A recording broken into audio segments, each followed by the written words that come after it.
I think it was Israel, Roger. That's what I think. I think that APAC hated Matt Gaetz. He was not bought off by them. He hadn't taken a dime from APAC. He says that he was a supporter of Israel, yet he did often vote against a lot of their proposed legislation. He didn't vote in line with their censorship legislation. He spoke up against the latest one that passed through that was going to basically tell Christians they couldn't say certain things without that being considered anti-Semitic.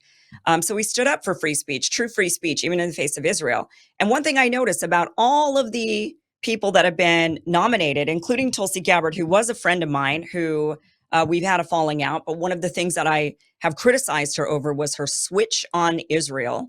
Robert F. Kennedy Jr. also has pledged allegiance to Israel for some unknown reason. To me, he's a Catholic. They're not even Zionists. So it doesn't really make sense to me. But Israel is a big one, Roger. That is the deep state. I don't, the vast majority of Americans at this point believe Israel is the real deep state at this juncture in this country. It wasn't always this way, but I think that Netanyahu and his people, starting in the 80s, realized how they could infiltrate the US government. You buy people off. We're a government that's for sale largely. And they started working on that and nicking away at it. And here we are today. All of our policy seems to be driven by Israel, including speech, wars. We may end up in World War III, by the way, with Iran and China and all of them, not through Russia, but instead through the Middle East because of Israel's agenda. Why are we so Israel first? And what is it about Trump and the $100 million that he took from the Adelsons and all of these various players, including Pam Bondi, all of them who've now pledged allegiance to Israel? Isn't this a bit bothersome? I mean, that to me is the real deep state at this point. Well, first of all, I disagree with your assertion that Israel somehow took Matt Gaetz out of the nomination to be Attorney General. Matt had made enemies in the Republican Party by fighting for the right things. So the cumulative weight of that opposition made him, in my opinion, and his, unconfirmable. As far as Israel is concerned, it's interesting. This past week, Candace Owens had a record breaking podcast in which she covered the question of the USS Liberty. Yeah. Interesting enough, when I wrote the book, The Man Who Killed Kennedy, The Case Against LBJ, I fully expose the fact that President Lyndon Johnson approved an attack by the state of Israel, by their military, on a U.S. ship, the USS Liberty, as a false flag operation to blame the Egyptians and justify the opening of a war in the Middle East. I wrote this extensively as early as 2015. Everything Candace Owens has reported is absolutely true, but it's never received the kind of widespread mainstream media coverage you would expect. Right. There's the president. I think everybody understands he's a great friend of Israel. On the other hand, he's also, I think, has the strength to negotiate peace in the region. If we did not give $190 billion in previously frozen assets to the Iranians, they would never have been able to afford to subsidize terrorism or to spend that money to develop a nuclear device, which they may be this close to because of their Chinese patrons. So it is now a tinderbox where it was not before, and that is why you had the attacks on October 7th. I'm not. I'm kind of like Tucker Carlson. I'm not unfriendly to Israel, but I also think that they should not be allowed to do whatever they want. Uh, and in all honesty, we have grave needs here. I mean, we already give them billions of dollars as an ally. I don't know what more they could possibly need, quite candidly. Well, I don't want to give them that money anymore, especially with what they're doing in Palestine, now in Syria. They're bombing the heck out of Syria. They've been bombing Lebanon. I mean, they're the ones who have been widening this war in the Middle East and making it worse. And personally, I mean, look, I have a controversial stance. I think Iran should have a nuke. I think that Pakistan and India, for example, having nukes have kept those two from, it's kept them a little measured in their decision making. The United States and Russia having nukes have also kept us quite measured in how we approach one another. I think that Iran and Israel, we know Israel has nukes. They won't admit it. They have nukes. Israel, Iran having nukes might keep them all a little bit more measured in how they behave towards one another. Actually, that's not true. That is the Obama theory. Here's the problem. Here's where it falls apart. If the people around were rational, you'd be absolutely right. Then they would use Yeah. their capability as a deterrent and to protect themselves. But when you have people who are happy to die for their ideology, in fact, are honored to die, well, then they may use nukes without reason or rationale. And that's extraordinarily dangerous. That's why I don't think an armed Iran would make for a safer or more stable region. I I mean, don't. no, Roger, I mean, come on. Pakistan is way more filled with jihadists than But Iran. I mean, they're Shiite, they're Shia it's Muslims. They're not the same. it's who controls the government, though. It's not the makeup of the population. Okay, you're right. Pakistan is controlled by the United States, right? I mean, the US controls their military and their military controls Pakistan, really. So, I mean, when you look at it, okay, so that's that. I suppose that's possible.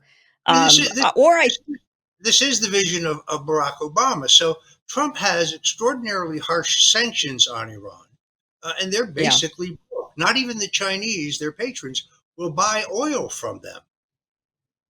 And Biden becomes president. He withdraws the sanctions, and he decides to start sending them billions of dollars. This is what makes them extraordinarily dangerous.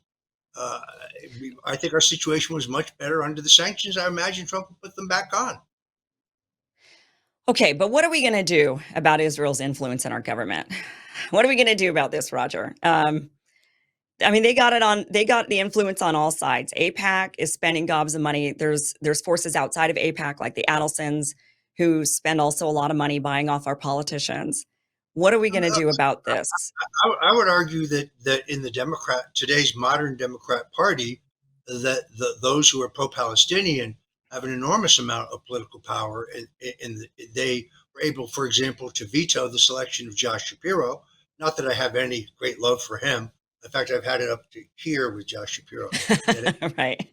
Yeah. They were able to veto his selection by Kamala Harris on the argument that because of the large Muslim American vote in Michigan and Minnesota, it would cost you those states. This is how we Right. got stuck with the horror show that was Tim Walz.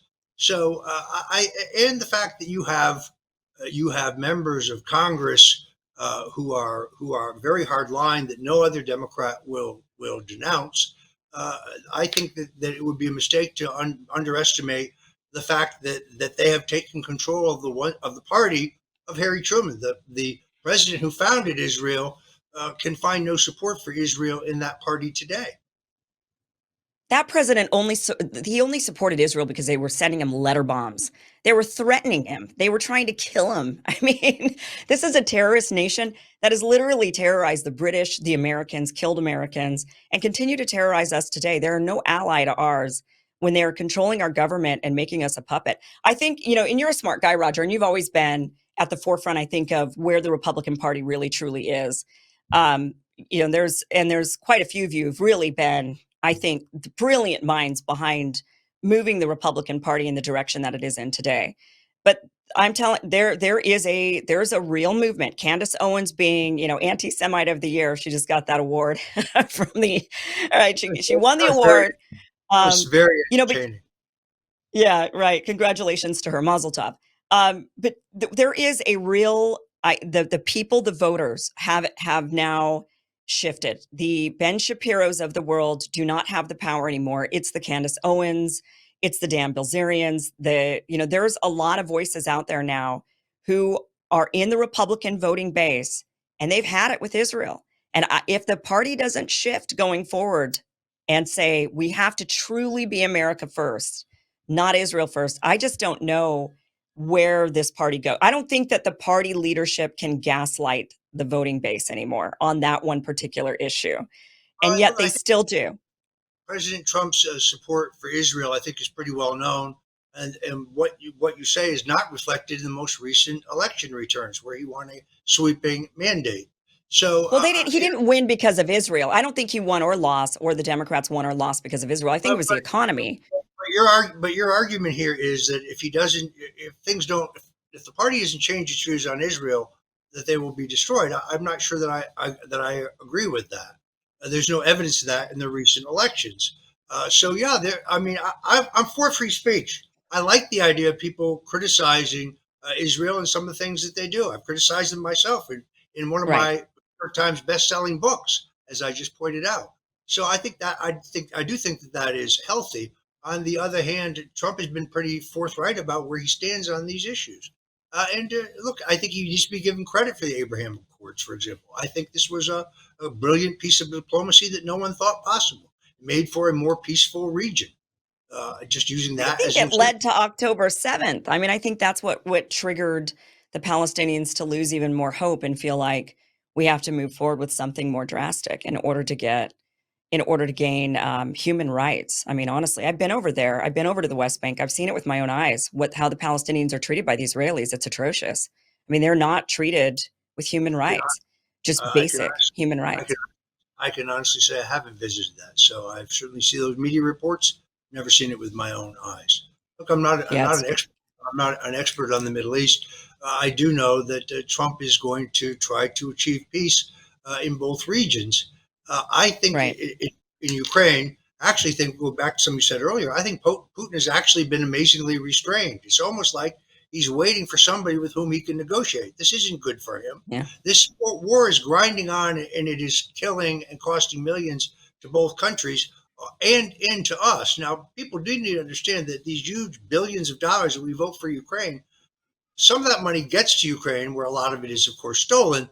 A lot of it goes directly to the defense contractors to buy more Yeah. bombs and planes and weapons.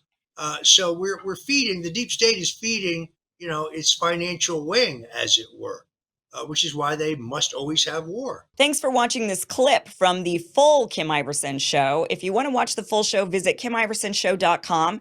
The show airs every Monday through Friday at 5 p.m. Pacific, 8 p.m. Eastern. Again, KimIversonShow.com. See you there.